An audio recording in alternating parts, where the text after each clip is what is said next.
अस्सलाम वालेकुम। आज जिस मौजू पे मैं बात करूँगी वो एक बहुत ही अहम मौजू है। वो है antenatal care. Antenatal care obstetrics की दुनिया में एक संगे मील की हैसियत रखता है। एंटीनेटल केयर है क्या? एंटीनेटल केयर का मतलब है हमल ठहरने से बच्चे की पैदाइश तक की वो केयर जो health care provider visits, test और उसका मुआयना करके करता है। एंटीनेटल केयर की ज़रूरत क्यों महसूस आई? एंटीनेटल केयर की ज़रूरत इसलिए है कि दौरान हमल होने वाली पेचीदगियों और शरह अमवात को कम किया जा सके। एंटीनेटल केयर में होता क्या है? एंटीनेटल केयर में हेल्थ केयर प्रोवाइडर के साथ क्लिनिक, हॉस्पिटल, जहाँ पे भी हेल्थ केयर प्रोवाइडर्स अवेलेबल हों, LHV, मिडवाइफ, डॉक्टर या कंसल्टेंट, उनके साथ रेगुलर रूटीन विज़िट्स। WHO के मुताबिक पहली दफ़ा हमल ठहराए यानी प्राइमी, उसके लिए उसने 10 विज़िट, और ऐसी खातून जिसके पहले से बच्चे हैं, उसका ये दूसरा, तीसरा या चौथा बच्चा है, उसके लिए 7 विज़िट मुकर्रर करार दिए हैं। लेकिन उनके लिए जिनको कोई और सिस्टेमिक डिज़ीज़ नहीं है, अगर किसी खातून को हमल के साथ ब्लड प्रेशर, शुगर, दिल का मसला, TB, दमा या कोई भी मसले हों, उसके लिए ये विज़िट बढ़ जाते हैं। इसीलिए मैं सिर्फ आज उस विज़िट्स पे बात करूँगी जो कि अनकॉम्प्लिकेटेड प्रेगनेंसी के हैं। इन विज़िट्स में होता क्या है? इन विज़िट्स में हम मरीज़ को ये हौसला देते हैं कि वो अपनी छोटी सी छोटी बात भी या शिकायत हमसे करे, ताकि हम उसकी बरवक्त तशख़ीस कर सकें, उसको ट्रीट कर सकें। इसमें डिफरेंट काउंसलिंग भी होती है, जिसमें हम मरीज़ को ये बताते भी हैं कि जी हामला खातून को ये बताते हैं कि कैसे डिलीवरी होगी और पोस्ट नेटल केयर क्या होगी। हर विज़िट में हम उसके कुछ टेस्ट, उसका मुआयना करते हैं और 26 से 28 हफ़्ते में उसकी वैक्सीन करते हैं, उसके पेट का मुआयना किया जाता है और 36 हफ़्ते के बाद हम बच्चे की पोजीशन का तयन करते हैं, असेस करते हैं। अब मैं आपको बताऊंगी कि ये विज़िट्स कब और कैसे होते हैं। सबसे पहले है first visit, which is booking visit.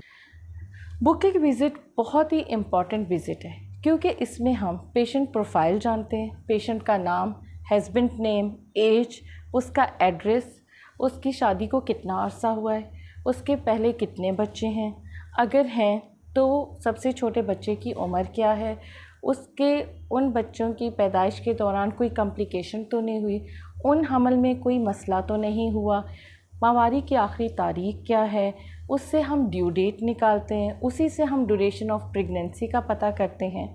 Medical history कि उसको कोई ब्लड प्रेशर, शुगर, दिल का मसला, TB, दमा तो नहीं है। सर्जिकल हिस्ट्री, उसका कभी कोई ऑपरेशन वगैरह तो नहीं हुआ। फैमिली हिस्ट्री, घर में अम्मी अब्बू को ब्लड प्रेशर, शुगर वगैरह तो नहीं है, फैमिली में किसी के जुड़वा बच्चे तो नहीं हैं। Social history, personal history, drug history कि वो कोई मेडिसिन वगैरह तो नहीं ले रही। हिस्ट्री इज़ वेरी इंपॉर्टेंट, क्योंकि उसके बाद ही हम उसका ट्रीटमेंट प्लान करते हैं। हिस्ट्री के बाद नेक्स्ट आता है उसके कुछ टेस्ट, बेसलाइन इन्वेस्टिगेशन, जिससे हमें पता चलता है कि पेशेंट के ब्लड में कोई कमी वगैरह तो नहीं है, यूरिन में इन्फेक्शन तो नहीं है। तो बेसलाइन इन्वेस्टिगेशन में आता है complete blood count, urine complete examination, blood sugar random, hepatitis B और C की स्क्रीनिंग और HIV की स्क्रीनिंग। एक और इम्पॉर्टेंट टेस्ट है ब्लड ग्रुप, क्योंकि ब्लड ग्रुप से हमें ये पता चलता है कि ये पेशेंट ब्लड ग्रुप पॉजिटिव है कि नेगेटिव है, क्योंकि आगे जाके कुछ हफ्तों पे हमें anti-D का इंजेक्शन लगवाना पड़ता है। जब एक तो ये बेसिक सारी इन्वेस्टिगेशंस हो गई, इसके बाद हम एक अल्ट्रासाउंड करवाते हैं। ये पहला अल्ट्रासाउंड है जिसमें हम ये देखते हैं क्या हमल बच्चेदानी के अंदर है, कहीं बाहर ट्यूब में या किसी और जगह पे तो नहीं है, बच्चे की दिल की धड़कन आ गई है और सब ठीक है, कोई गुच्छों वाला हमल तो नहीं है, बच्चा एक है या मल्टीपल प्रेगनेंसी तो नहीं है। इसी अल्ट्रासाउंड के तहत हम डाउन सिंड्रोम, एडवर्ड सिंड्रोम और टाउ सिंड्रोम का भी पता करवा लेते हैं। हम पेशेंट को फॉलिक एसिड सप्लीमेंट भी शुरू करवा देते हैं, जो कि बच्चे की न्यूरल सपोर्ट के लिए होता है, न्यूरल ट्यूब डिफेक्ट को डिक्रीज़ करता है। अच्छा, इसी बुकिंग विज़िट में हम मरीज़ का ब्लड प्रेशर चेक करते हैं, ठीक है, उसका हाइट और वेट करते हैं और उसका BMI कैलकुलेट कर लेते हैं। ये बहुत ही इम्पॉर्टेंट है ताकि हमें पता चल सके कि पेशेंट हमारा स्टैंड कहाँ करता है। अब आ जाता है नेक्स्ट विज़िट, जो कि 16 वीक्स पे होता है। 16 वीक्स पे हम इन सारी रिपोर्ट्स को एग्ज़ामिन करते हैं, एनालिसिस करते हैं, इंटरप्रेट करते हैं कि पेशेंट को अनीमिया तो नहीं है। ब्लड प्रेशर लेते हैं, यूरिन कंप्लीट एग्जामिनेशन किया जाता है ताकि हमें पता चले कि पेशेंट को कोई इन्फेक्शन तो नहीं हो रहा, क्योंकि प्रेगनेंसी में UTI होना कॉमन बात है। इसके बाद हमारा नेक्स्ट विज़िट आता है 20 to 25 वीक्स पे। ये भी एक इम्पॉर्टेंट विज़िट है क्योंकि 20 to 25 वीक्स वाला विज़िट, इसमें हम ब्लड प्रेशर करते हैं, यूरिन कंप्लीट एग्जामिनेशन करते हैं ताकि हमें पता चले पेशेंट का ब्लड प्रेशर हाई तो नहीं हो रहा। शुगर का टेस्ट करते हैं। अगर पेशेंट को शुगर हाई होना शुरू हो जाती है तो इसी वीक्स में हम ओरल ग्लूकोज टॉलरेंस टेस्ट करते हैं। पेशेंट का पेट का मुआयना करते हैं कि उसकी ग्रोथ उसकी ड्यूरेशन ऑफ प्रेगनेंसी के साथ कोरिलेट कर रही है कि नहीं कर रही। पेशेंट से पूछते हैं कि उसको बच्चे की हरकत महसूस होना शुरू होगी, क्योंकि अमूमन मरीज़ हामला खातून को 16 हफ्ते के बाद 16 से 20 हफ्ते में हरकत महसूस होना शुरू हो जाती है। और हम नेक्स्ट एनॉमली स्कैन करवाते हैं। एनॉमली स्कैन का मतलब है बच्चे का बनावटी अल्ट्रासाउंड, ताकि हमें पता चल सके कि बच्चे में कोई एनॉमलीज़ तो नहीं है, कॉन्जेनिटल एनॉमलीज़ यानी पैदाइशी एनॉमलीज़। नेक्स्ट हमारा विज़िट होता है 28 वीक्स पे। ये भी बहुत इम्पॉर्टेंट विज़िट है। इसका अहम खसूसियात ये है कि इस विज़िट के ऊपर हम उससे हिफाजती टीका इंजेक्शन एंड टेटनस का लगवाते हैं। अगर उसका ब्लड ग्रुप नेगेटिव है तो एंटीबॉडीज़ करवा के anti-D का इंजेक्शन लगाया जाता है। चेकअप उसी तरीके से होता है, blood pressure, urine complete examination, और उससे वही सवालात पूछे जाते हैं कि बच्चे की हरकत सही महसूस हो रही है, और उसके पेट का मुआयना किया जाता है। यहाँ पे उसकी हीमोग्लोबिन 10.5 ग्राम पर डेसीलीटर से कम नहीं होनी चाहिए। अगर ये हुई तो इसका मतलब ये है कि हमने उसे आयरन सप्लीमेंट्स इंक्रीज़ कर दें। अब आता है 32 वीक्स पे।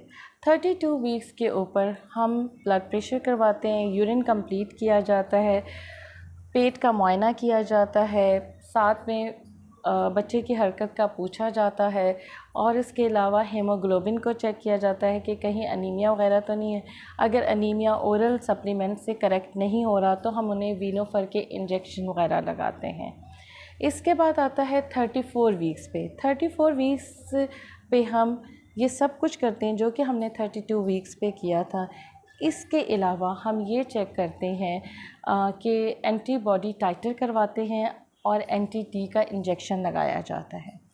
उसके बाद नेक्स्ट विज़िट है 36 वीक्स पे। 36 वीक्स पे हम बच्चे की पोजीशन के असेस करते हैं कि उसकी क्या पोजीशन है, केफालिक है, ब्रीच है कि ट्रांसवर्स है, क्योंकि आगे हमने प्लान ऑफ डिलीवरी की तरफ माइंड करना है। 36 के बाद 38 वीक्स का विज़िट है, उसमें हम पेशेंट की कंप्लेंट्स पूछते हैं और वो सारा कुछ करते हैं जो कि हमने 34 वीक्स पे किया था। Blood pressure, urine complete examination, symphysiofundal height, fetal movement का पूछना। अब यहीं से हम पेशेंट को कहना शुरू कर देते हैं कि बच्चे की हरकत का ख़ास ख्याल रखें, खून पड़े, पानी पड़े या दर्दें लगें तो फ़ौरन डॉक्टर से रब्ता करें।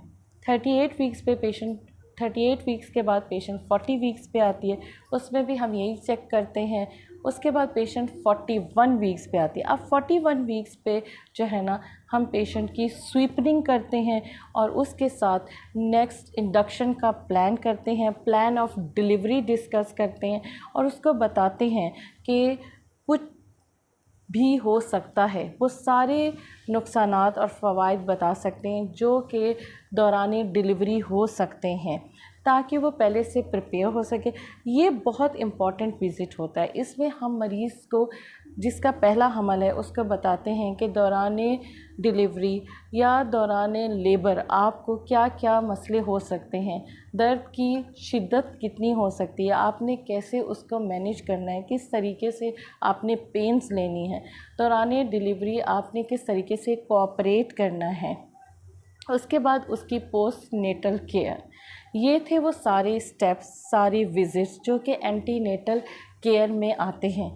अगर हर ख़ातून इस एंटीनेटल केयर के विज़िट्स का ख़्याल रखे तो मैं ये समझती हूँ कि शरह अमवात यानी मॉर्बिडिटी और मॉर्टेलिटी काफ़ी हद तक कम हो सकती है। अपना बहुत ज़्यादा ख़्याल रखें और मेरी अगले आने वाली वीडियो का इंतज़ार करें।